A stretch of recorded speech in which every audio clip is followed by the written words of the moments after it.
What's up everybody, Dees here. Today we're doing 2-ingredient donuts. So what you're going to need for this is 1 cup of Greek yogurt and 2 cups of self-rising flour. You're going to go ahead and put all those in the bowl, but before you do that, make sure you hit the subscribe button and follow along for some easy, simple recipes. So now that you got everything all mixed up in the bowl, you want to empty it onto a flat surface. Put a little bit of flour and start the kneading process. Once you actually start kneading it, you want to get some saran wrap ready and some good old vegetable oil or olive oil and start coating your dough. Wrap it up, set it aside for 30 minutes, and then reflour your surface.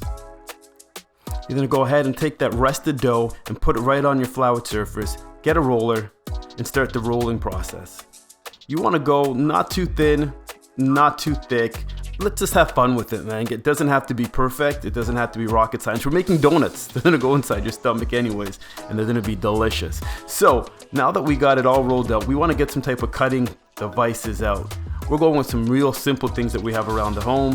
One is a toothpick lid. The other one is just a serving small dish, what we normally use for my videos. So cut them out, make some circles, have some fun with them, and leave them aside on some piece of parchment paper or a baking tray.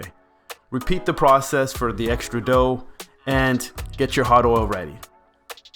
Now once you get your hot oil ready, you want to go ahead and just test it with a wood stick.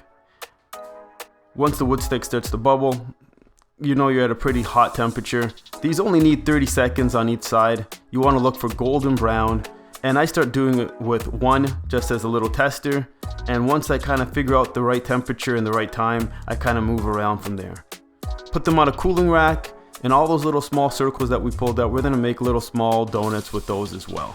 Now once you have them all on your drying rack, you can go ahead and get some icing sugar, or you can make an icing glaze, or you can do even a brown sugar with cinnamon if you'd like.